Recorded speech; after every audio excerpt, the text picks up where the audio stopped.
Welcome back to another episode of Coaches Exploring Clarity. And this week we have another special guest. We're here with Jillian Christensen. And Jillian and I met probably close to 2 years ago on some of Jamie Smart's programs, and we've done peer coaching together and been on a number of programs together. And so happy to have you join us here today, Jillian. And I know I do this a number of times, but I also have to shout out Jillian for providing the narration for the poem Cargo, which is on my webpage, coachingplease.com. But it's almost embarrassing to admit how many times I go back and listen to that little poem because it's such an inspiration to me. So thanks for being here. Yeah, my pleasure. So we'll get started. I'll read the quote and then we'll jump right in.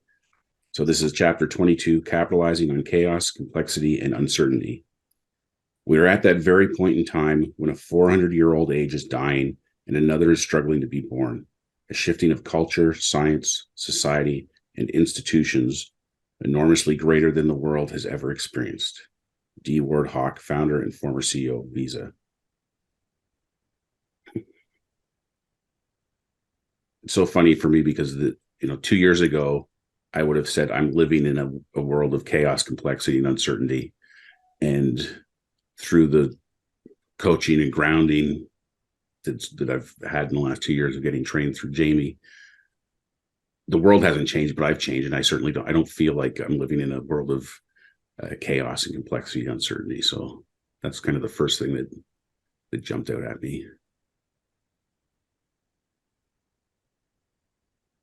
Well, I get that, Greg. Sometimes I do. But thanks to all the work that I'm doing with Jamie, with everybody, with all of you guys and all of the stuff, I get out of it very quickly. And indeed,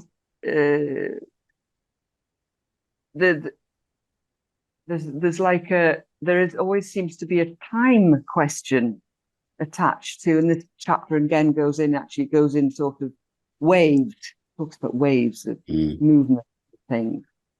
And it really seems that, from wherever Jamie decides to start the wave from, but perhaps it started even earlier than he suggests, that let's say, from the agricultural revolution, in one way or another, whether it's because of my age or whether it's for whatever reason, I see with my clients as well, that when they, make a claim like, oh, I can't do this, nothing will change, or, well, anything really, that our mind seems to bring along with us a whole range of things that actually will dip in and out of all of the three revolutions, let's say, that Jamie mentioned, from the first, second, and third waves. We kind of seem to keep going back there, and yet we're heading for a new one. So yeah.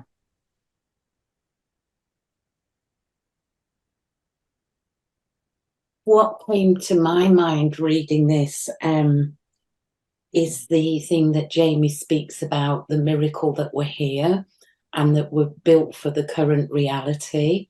So the miracle of over, millions of years and generations, the very fact that our ancestors actually lived to the age of reproduction, they managed to reproduce, the child survived, and that, we're here and we're built for the current reality. And I think that's something that it's sometimes good to point yourself back to. And I also reflect on my own family, and in particular my parents, who were born back in the 1930s, and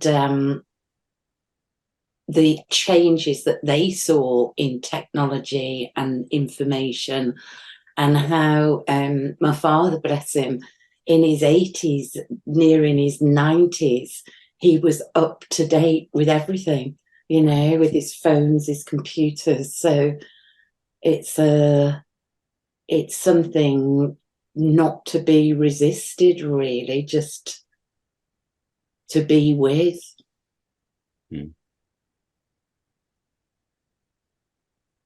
I love that point. I often think of that with my dad and all the folks he lives with at the retirement home, like particularly the people that are in their 90s and thinking about the changes that they've seen. You know, it's almost like they've lived through all these waves.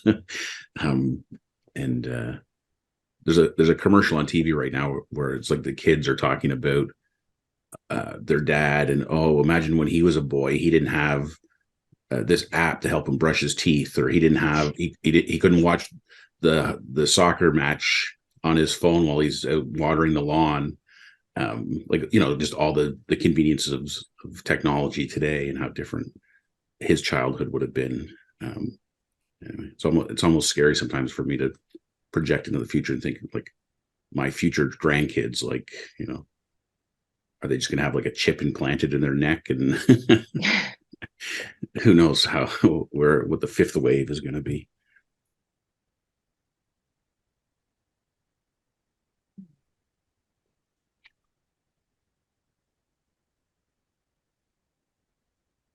The other thing that struck me, Gillian, as you were talking about being built for reality, is it seems to me like all this intellectualizing is all in hindsight. Like you can think about the waves when you're looking backwards, but when you're in the present moment, you're not, you might be caught up in a wave of something changing, but you're not really thinking about it in those terms. You're just living. You're just, taking it as it comes. And I think, go ahead, Gillian, please.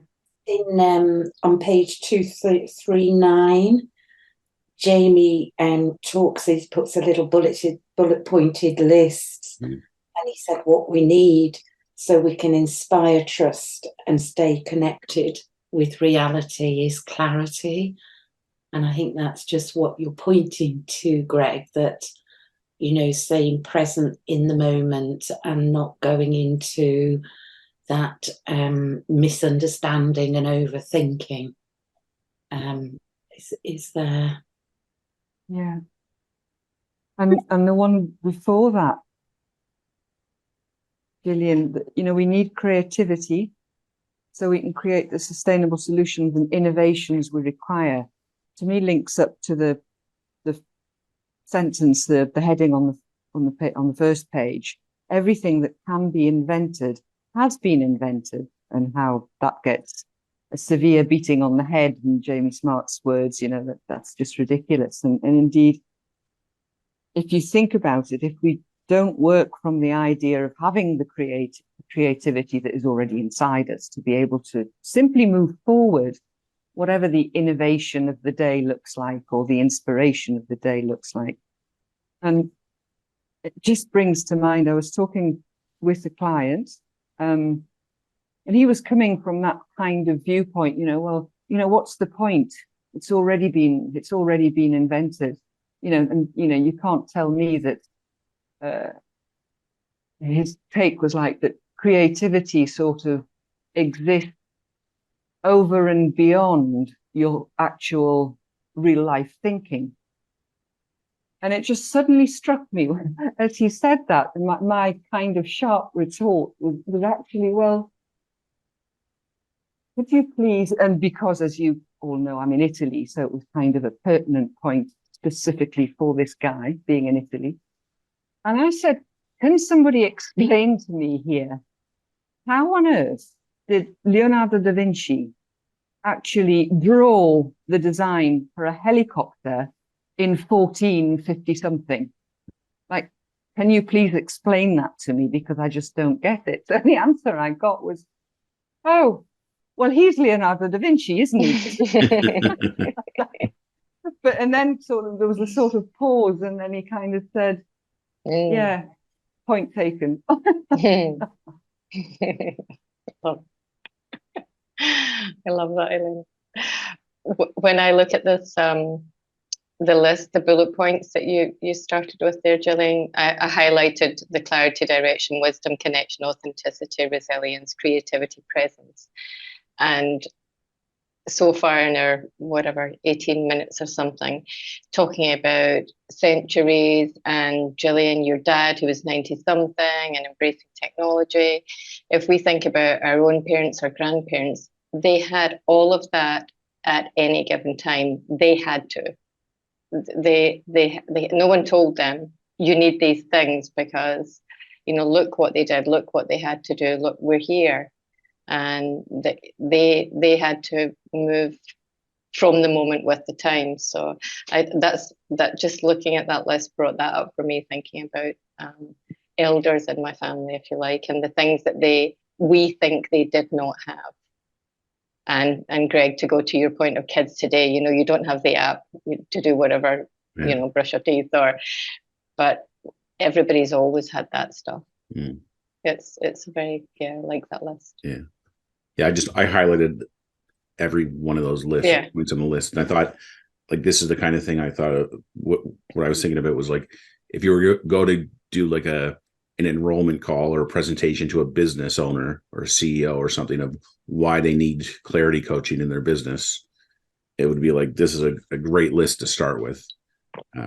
Especially because I think it would be such a contrast to the way they probably operate, at least most of the companies I've worked in, and pointing them to, like, that this is what's on offer for all of us. Yeah. I don't know why, but because we're talking about like generational stuff, I'm remembering when the first time I went to see the movie Saving Private Ryan, and the movie opens and they're storming the beach in Normandy, and the boats pull up, and as soon as the front hatch drops down, the first 20 men are dead. And at that time in my life, I think I just maybe finished university, or was in university, and all my people were all complaining about student loans and how hard our lives were and stuff.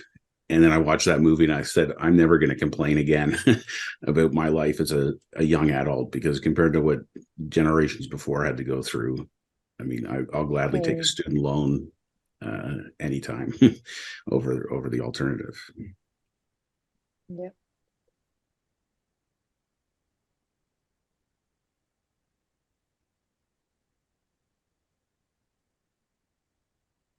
I highlighted the very last sentence on that page 239, which is, this is one of the key tasks for leaders, to create inspiring and compelling visions of our possible futures. And I thought about that in a number of ways. One way was in terms of the people in my life who I thought were great leaders in my career, but also then relating it to what I'm trying to do as a coach for my clients is help create those future compelling visions of possible futures for my client.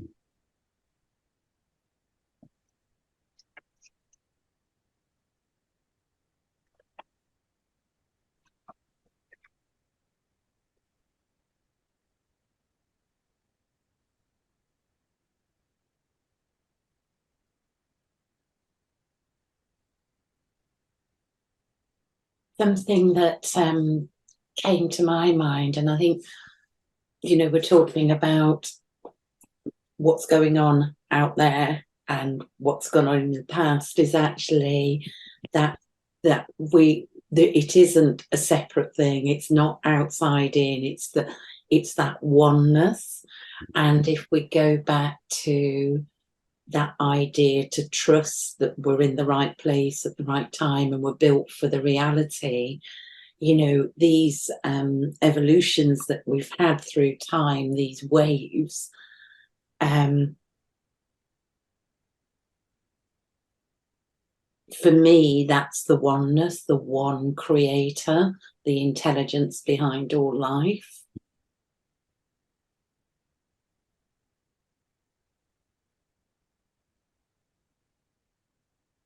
For some reason, the word that's popping up most for me at the moment is, I don't even know if has it come up, I'm not sure, is resilience. This whole, the nature of resilience within that, because if somehow it's feeling like that's really important to hold on to ride these waves, and for people to know, to go to back to your point, Greg, around the vision of possible futures, without, I think when people lose sight that is inherent,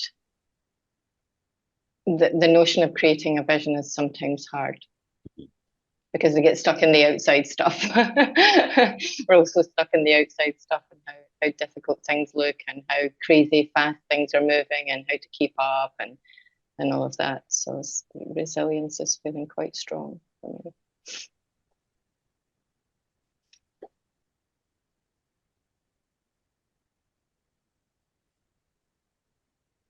The other thing that's kind of current events that I don't think it was necessarily mentioned in here, but something that's in the news quite a bit lately is AI technologies, and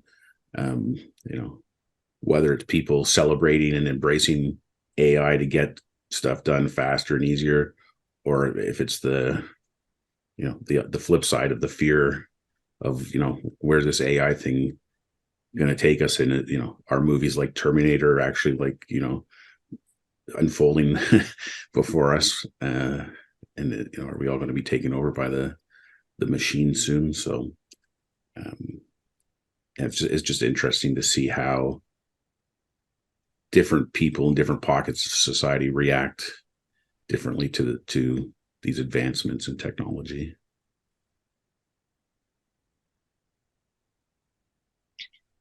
Yeah, there's certainly a great deal of fear around it. There's a great deal of, actually, I know people who are actually afraid of this. I know some people who this would freak out entirely, sitting in a Zoom call with 4 people. So the conversation around AI is way too much for them to comprehend. It literally is filling them with so much anxiety.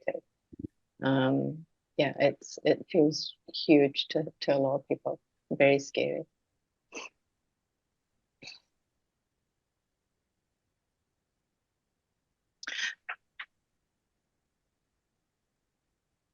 I love the when Jamie goes through page 242, the experience economy. I don't know how many times I've actually read that now, but today it looked different to me. I'm not sure why.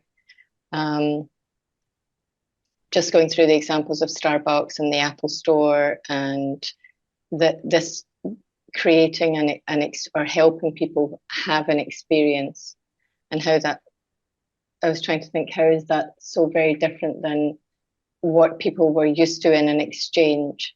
So if we go back to maybe Gillian, your dad, or I don't know, probably any of our parents would, well, my dad would certainly, don't know if my dad would ever have paid for a cup of coffee in Starbucks, but anyway, that's another thing. But this whole notion of taking time out for an experience for ourselves, and that being a part of an interaction, that just interests me. Where is that going to go? I mean, we're all kind of in that business. People are coming to us to help them create a different experience. But, if that evolves, where is that actually going to go? And that just somehow lit me up with wonder. I'm like, oh, I'm curious about that. Like, yeah, really a curious thing. Where can that go? And his little last sentence there: how does an individual or a business capitalize on the chaos, complexity, and uncertainty that the current wave? Because there will always be a current wave. The waves will just keep moving. So how do people prepare for that and face it, I suppose?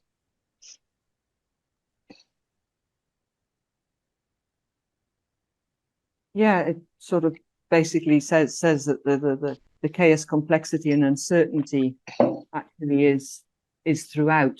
It exists because it exists in your thinking. It doesn't exist anywhere else.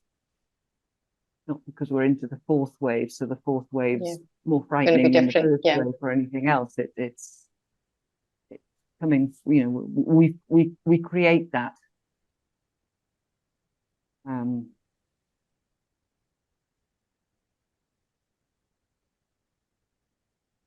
It's the Starbucks one made me laugh because my kids are into going to Starbucks, and I'm like, I can't afford to go to Starbucks. How do my kids afford to go to Starbucks?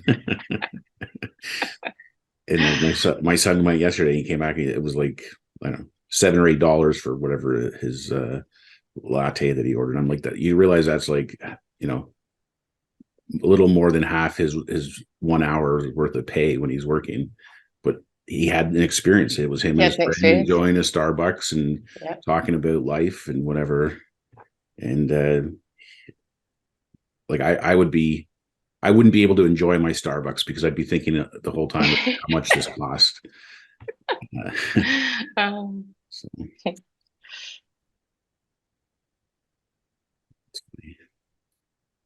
Yeah, I guess me living in Italy, which is like the capital of coffee, if you like, I'd just be outraged more than the price. You know, this what drinking buckets of this junk? How can it be? Yeah, not possible. Yeah.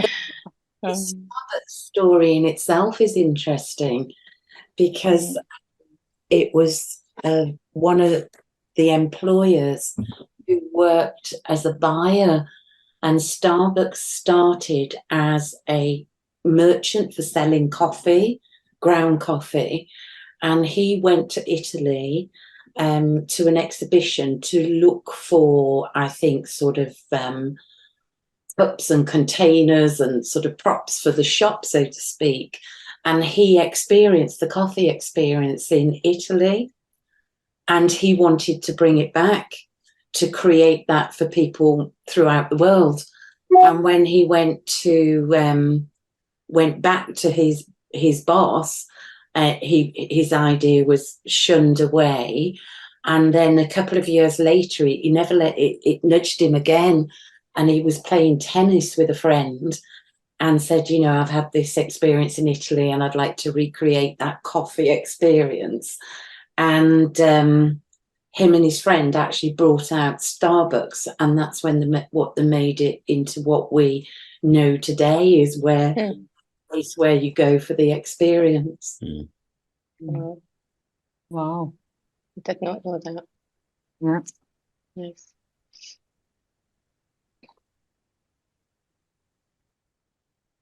Speaking of that experience, the first part after the heading, the critical fourth wave factor, there's one thing that affects the quality of experience a person has more than any other factor: your level of clarity, the state of mind you're in when you're having the experience, which talks to what I just talked about. My state of mind buying my Starbucks would be all up in my head about how much this is costing me and how, you know, ridiculous it is and stuff. Meanwhile, in contrast, my son, he was just happy to be there with his friend and enjoying a beverage that he liked. And, you know, so I'm there in, you know, a stormy thoughts cloud and he's there in clarity enjoying it. So it's interesting to me that all these examples of the, you know, we tend to focus so much on the content of the experience. So what's the weather like, or what's the ambiance, or the flavor of the drink, or the whatever. And yet it's your own state of mind. Like you can have all those other elements can be suboptimal, but if you're in clarity, you can still have a great experience.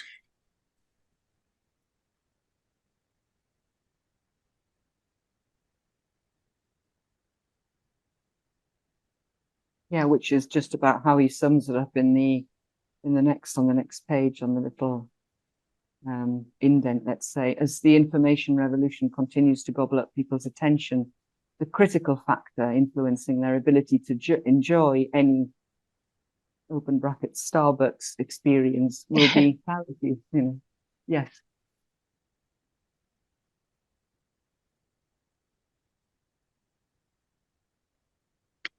I think I've mentioned this before, when my wife and I would go on vacation or whatever, and she was into scrapbooking. So like everything we did on vacation was a pre-arranged design scrapbooking moment that she wanted to capture. And I don't want to say it ruined the experience completely, but we were like, she wasn't really in the experience and enjoying it in the moment because she was trying to design a scrapbooking page in the moment. So when she went home, she'd have the right pictures and the right, you know, souvenirs, and I don't know, whatever it wasn't. Or when we go to concerts, I'm often filming like, oh, it's my favorite song, and I'll take my phone out and I'll start recording the beginning of my favorite song, and then after about 10 seconds, I realize, like, you idiot, like, just put your phone down and enjoy your favorite song. Like, why am I trying to capture it for later? Like, I'm here now. Get back into the moment and enjoy it.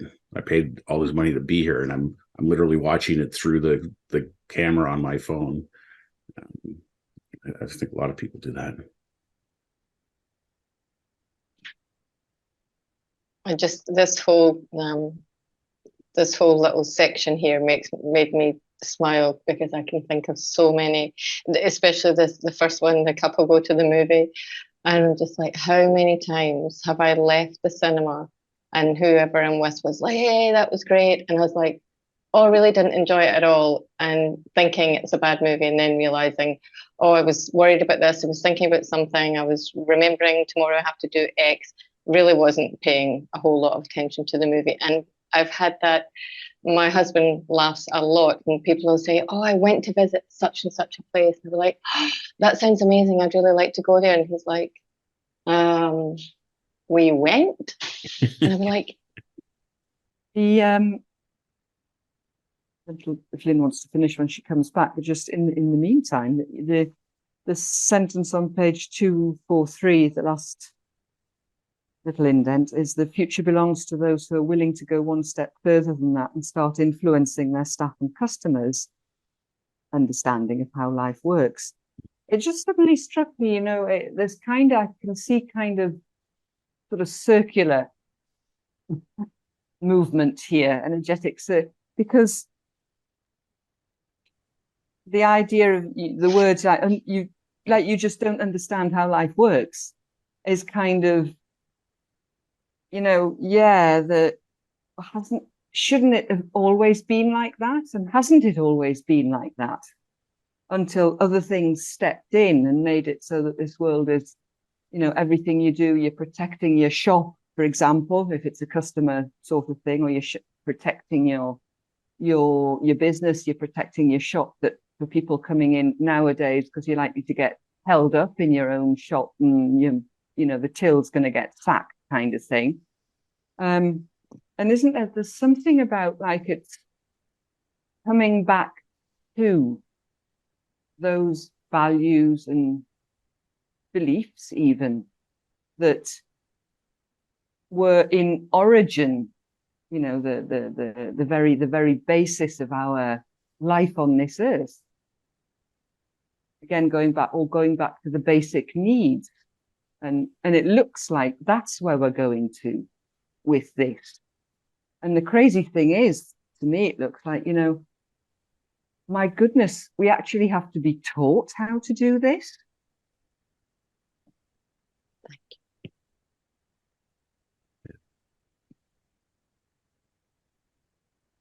You know, how is it that we need to be taught, if you like, you know, how to have clarity, how to have resilience, how to be creative, and all the other how-to books that exist on the shelves, kind of thing. Kind of crazy.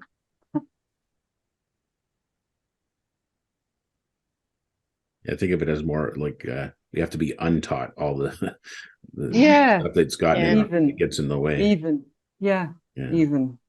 yeah, I think we have to be untaught. It's interesting. My brother and his wife last year bought some land up in the northern part of Ontario, here where I live. So it's about a 4.5 hour drive from civilization up to where they're going to be living. And the place they're living has a population of 300. And when they moved there, it went to 306. So they increased the population by 2%. But they're living off grid. I mean, it's not a shack. They built a beautiful house, but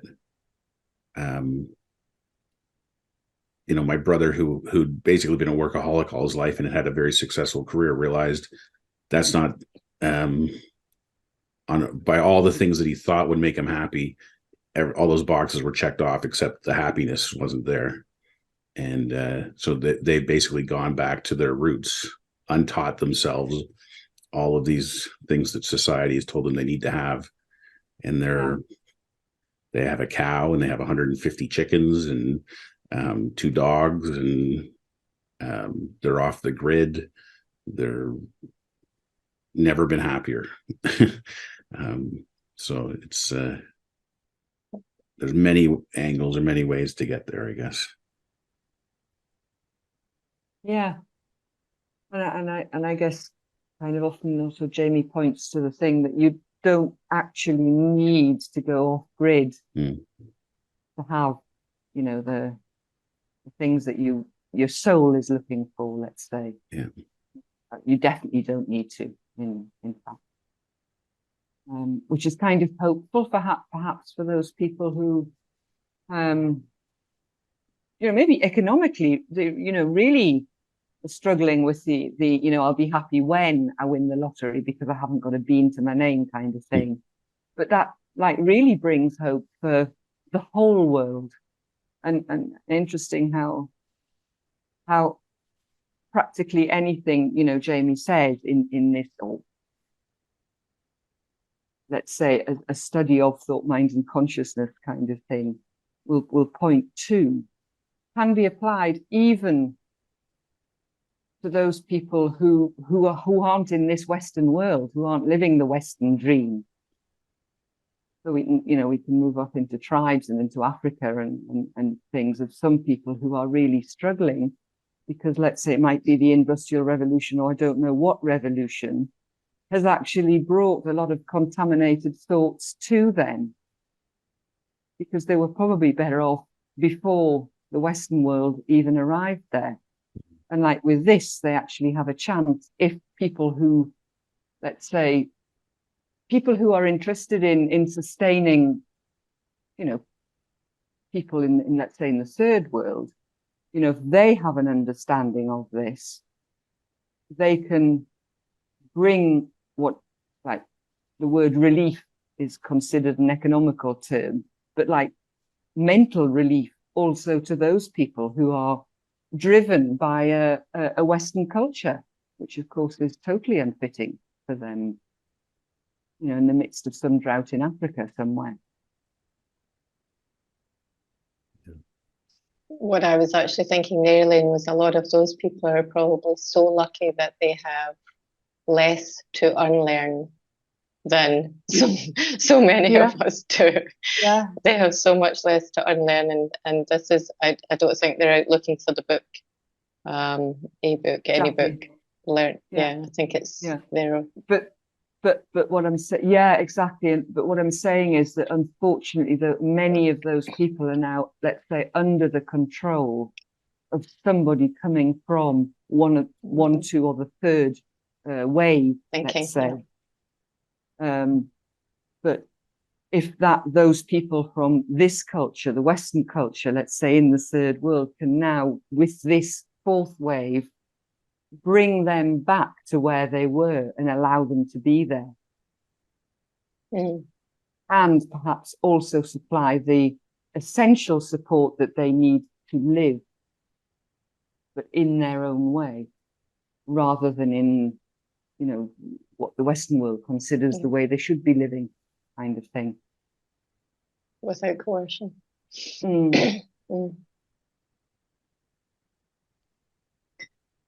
Very much the shaded box, the reality check where they say, so if everybody's walking around in this sort of state of bliss, I am paraphrasing here, what about, you know, are they just robots? And then it says, well, actually, it's the ones who have got walking around with the outside in understanding who are more robotic. And it says, you know, what about my personality, my individuality? But if we think about it, you know, Elaine, like you're saying, people imposing upon others, if we think about it, the idea of the very fact that we label personalities, that we've got personality tests, we put people into boxes with certain characteristics, that's all man-made stuff. Sadly, people are so influenced by it, they almost become a victim of it. and take on a label. And whether that's a positive or negative label, it's limiting within itself. Yeah. Mm.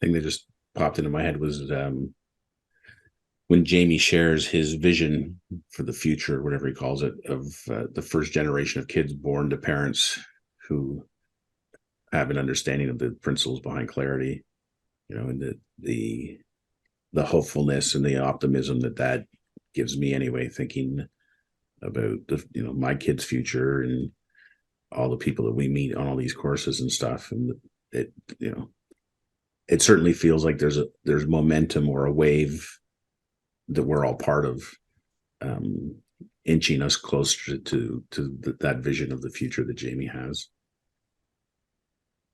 And like you said, it's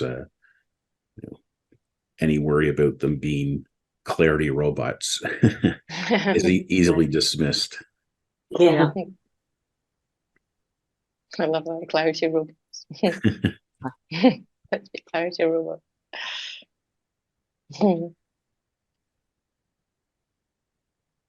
it's funny because I think about what my brother's going through, like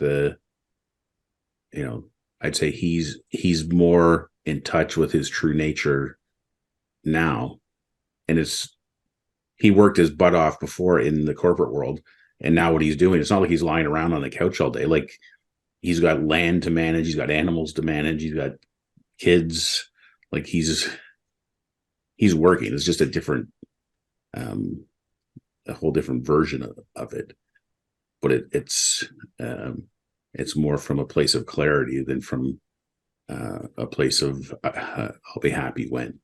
Like, in the moment, he's already happy, and he's happy doing what he's doing.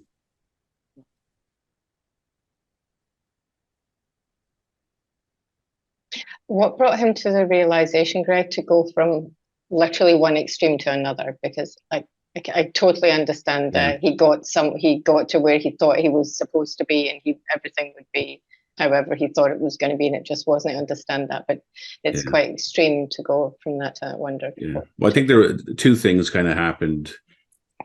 Like the whole this isn't making me happy kind of came to a head. And simultaneous to that, with the pandemic and everything, there was all the stuff with the vaccines and the government doing what they're doing, and losing freedom of choice and all this kind of stuff. There was just I don't know, all those things combined. It was like, screw it. Like, I'm done with all this nonsense. So it's getting back to, it's almost like when I think of these waves, it's like he's almost trying to transport himself back to the first wave. Because, the fourth wave isn't working for me anymore. I'm going back to the wave number one, where life was much simpler. Yeah.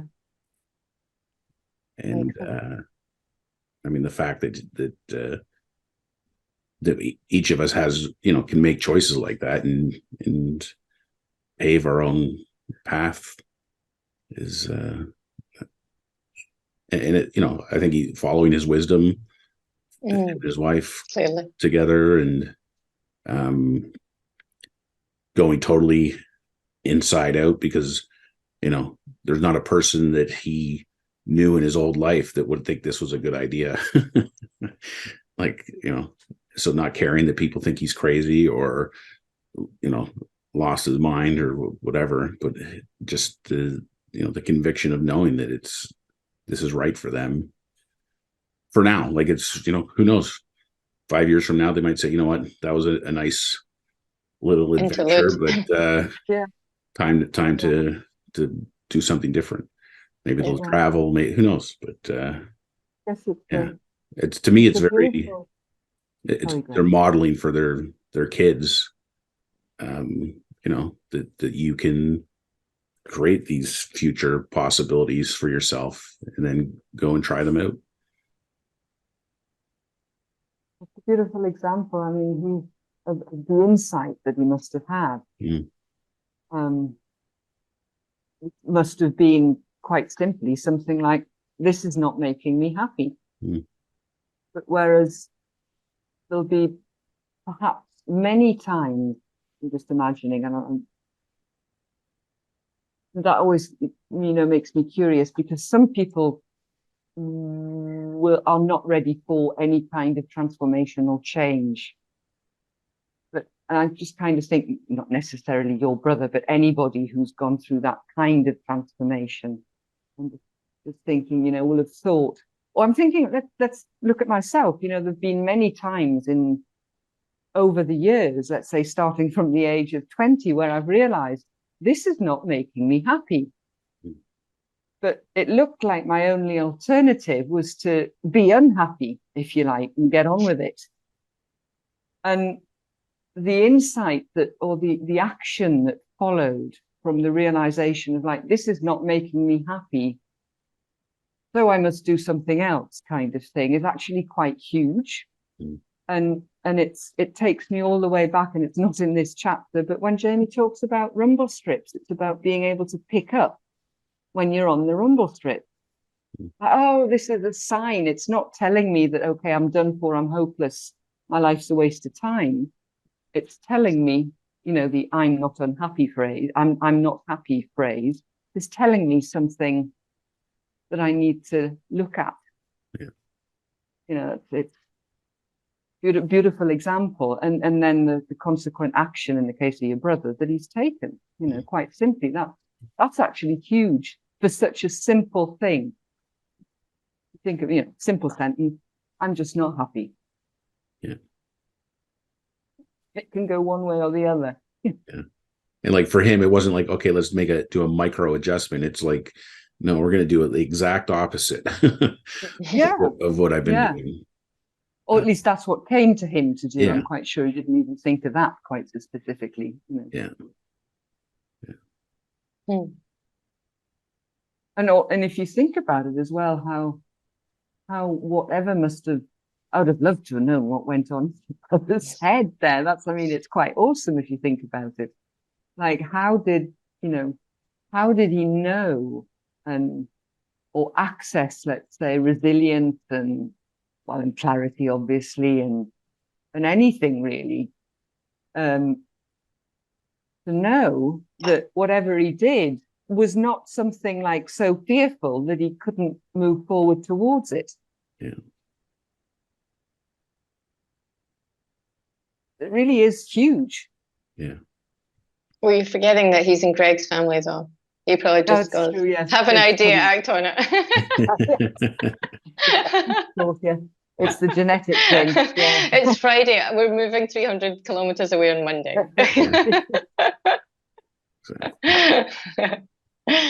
Oh.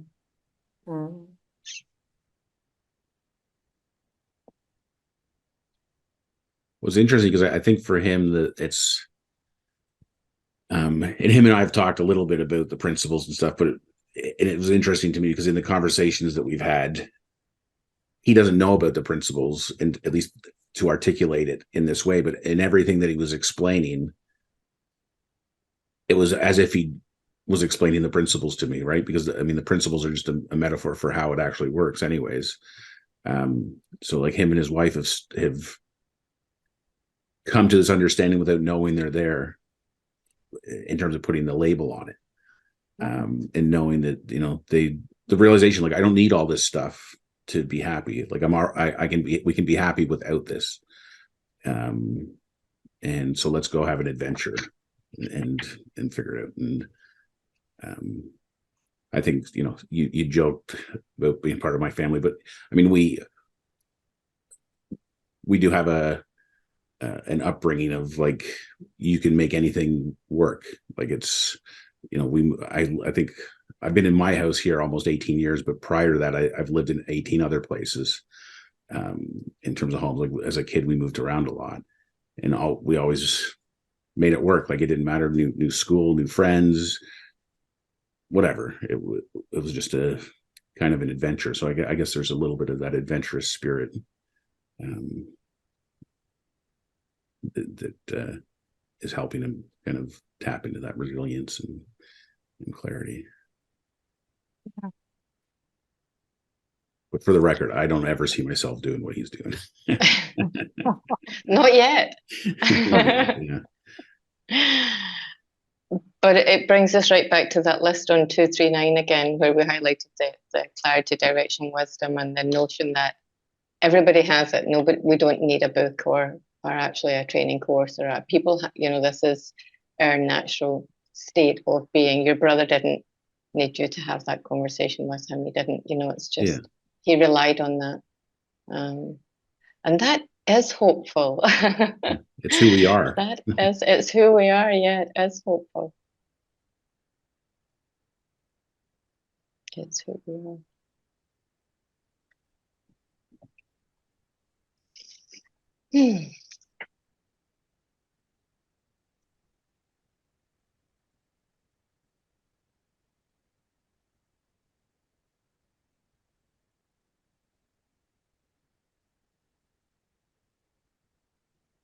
Want to read the thought experiment at the end and talk about that and wrap it up?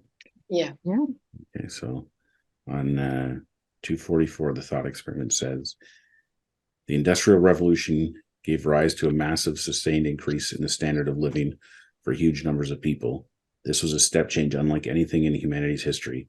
Has it occurred to you that we could be on the verge of another similarly profound step change?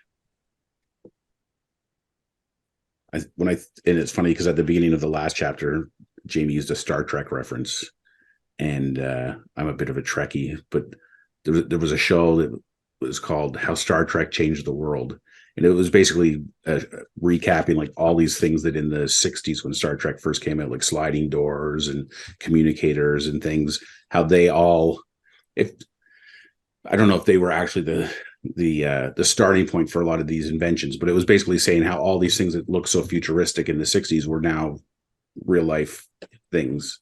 And one of the things in Star Trek is this utopian kind of society where there's no more famine, there's no more war, although they, like typical humans, they go off and create war other places in the galaxy, but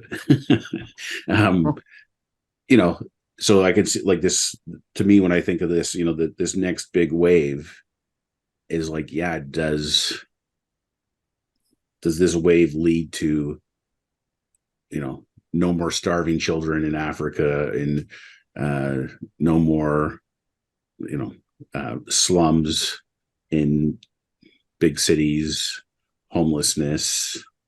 For all the great advances in humanity, like we still have plenty of problems. And does this next wave finally get us to a place where we can get beyond a lot of that stuff? That's kind of my hope for it anyway.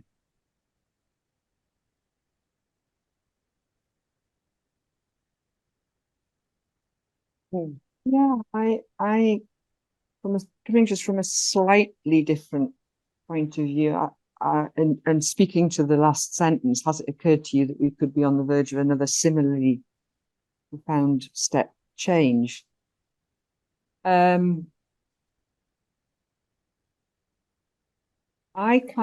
haven't my own idea in the knowledge that, again, an Eastern world, an Oriental world, they've known everything about consciousness and thought and mind, and since the year dot sort of thing. And as far as I know, at least 8,000 years ago, this sort of let's call it a philosophy for the sake of the conversation, has been, let's say, exposed to an Oriental world. It was indeed only a philosophy because they didn't know anything about physics, so it couldn't have been, let's say, translated into a principle. But that to me is the only difference. So it looks more to me that rather than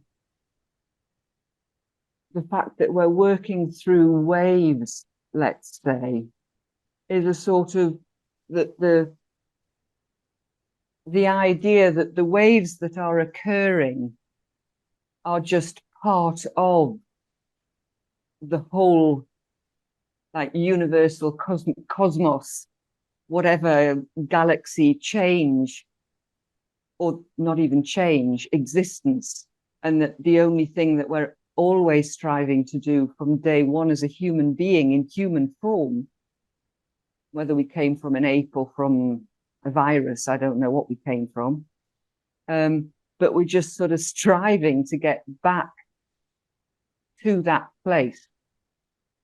And I kind of get the feeling that this is just another wave in, I don't know how many more there will be to come. I have no idea.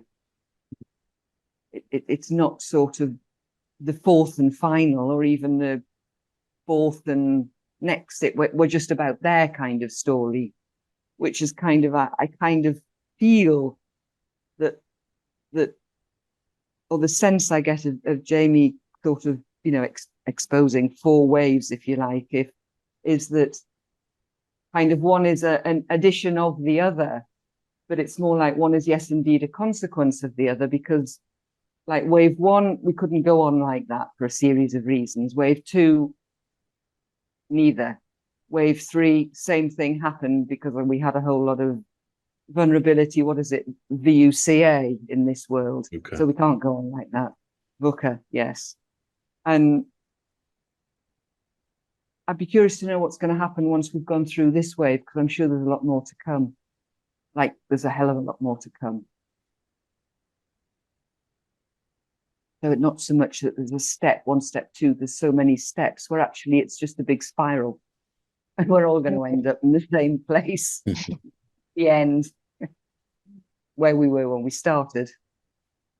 That's what I think. And it's again, it's like one, it's almost like there's one huge rumble strip going on.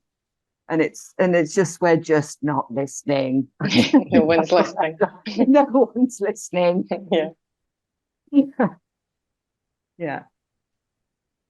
Yeah, and that kind of goes back to Greg's point of look at all the advancements that have been made. Yeah, But when you look at the mess that exists in so many places, and we don't have to look very far to see homelessness and hunger and fear, and we don't have to look very far at all. Wherever we live, we don't have to look far for that, unfortunately.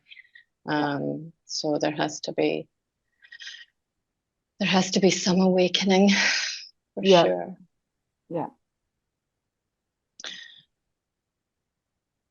Mm.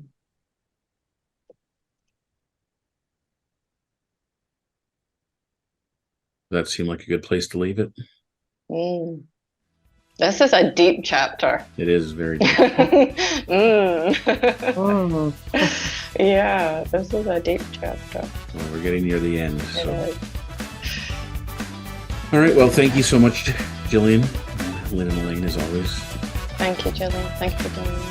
Thank you, Julia. And we'll see everyone next time. Take care. Take care.